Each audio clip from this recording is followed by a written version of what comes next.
الله رب العزت اوس په اسرائیلو کې داسې اور بل کړی ټول وی الحمدلله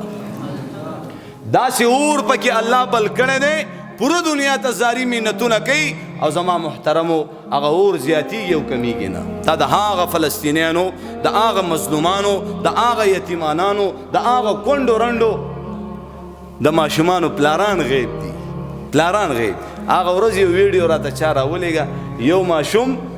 اوس بمبارین دی او زما محترمو به ظلم دی او کړ دی ور طرف ته هسپتالونه کورونه آبادین ماشومان زنانه سپینګری منږ ته خو شریعت او دین اسلام دومره ښکلی درس راکړی چې په جنگ په دوران کې د زنانه مخې ته راله هغې ته څه مه وایه سپینګری مخې ته رالو هغې ته څه مه وایه ماشوم مخې ته راو هغې ته څه مه وایه او تا خو زما ماشومان هم پرې نه خول تا خو زما سپینګري هم پرې نه خول تا خو زما زنانه هم پرې نه خوي نو دی وجې نه او بیا د انسانیت د حقوقو اواز دا خلک ډېر لګوي موږ د انسانیت ډېر خیال ساتو وګورئ مخکې وله پلار رانیولی اوس یې وله زامن رانیولي اسرائیل زما محترمو انشاءالله العزیز ان قریب به دغه اسرائیل الله د صفحې نه میټاو کې انشاءالله پوره دنیا ته به وښي انشاءالله او زموږ او ستاسو زړه به پې الله پګیخ کړي سترګې به پې یخې کړي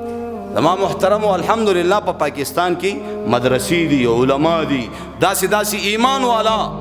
چې د خولې خوند به دي انشاءالله تر مرګه پورې خرابي نو پاکستان الحمدلله وی پاکستان کا مطلب کیا لا الہ الا اللہ دلته تبلیغ والا دي مدرسو والا دي عالمان دي طالبان دي الحمدلله د پاکستان نه ما تاسو ته اوله کې دا ټکی وکړو چې پوره دنیا ته د علم او د دین چینې خورېږي لګیا نو دا پاکستان به انشاءالله العزیز دا به الله مخ په ترقی باندې بوزي خو الله دې په پاکستان باندې داسې مشران او داسې حکمرانان راولي چې څنګه عمر فاروق رضی الله عنه څنګه عثمان غنی رضی الله عنه څنګه ابوبکر صدیق رضی الله عنه څنګه صلاح الدین ایوبی داسې خلک دې الله زمونږ مشران جوړ کړي د جمعې مبارکه ورځ د ټول پې امین وایي نو زمونږ او ستاسو اعمال دا زمونږ مشران دي دا وګور دا زمونږ مشران تاسو ټول زه درته قسم کوم چې تاسو ټول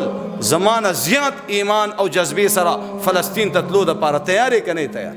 تیار یې که نه تیار خپل مالونه ځانونه خپل هر څه والله العظیم زه ته په دې قسمیه دا خبره کوم موږ او تاسو ټول تیاري خو زموږ مخې ته چې څوک رکاوټ دی که نه تاسو موږ ټول ښه پېژن چې زموږ مخې ته رکاوټ دغه حکمرانان زموږ رکاوټ جوړ شوي موږ له دې لار راکړي بیا وګوره چې موږ خپل رور مسلمان فلسطیني موږ څنګه چې کم دی د هغې مرسته کوو تعاون کوو مال اعتبار سره ځان اعتبار سره که اولاد هم پکې ځي اولاد دې قربان شي مال دې قربان شي هر څه موږ قربانولو ته تیار یو خو زموږ بېوسي ده نو دې وجې نه زما محترمو انشاءالله موږ او تاسو به ایمانونه جوړو انشاءالله د خپل رب سره به مینه کوو صلح به کوو 5 وخته د مونځ اهتمام به کوو د خپلو والدینو د بې ادبۍ د نافرمانۍ نه به ځان ساتو انشاءالله ساتو به انشاءالله الله دې په دې ټولو خبرو د ډېر عمل کولو توفیق را نصیب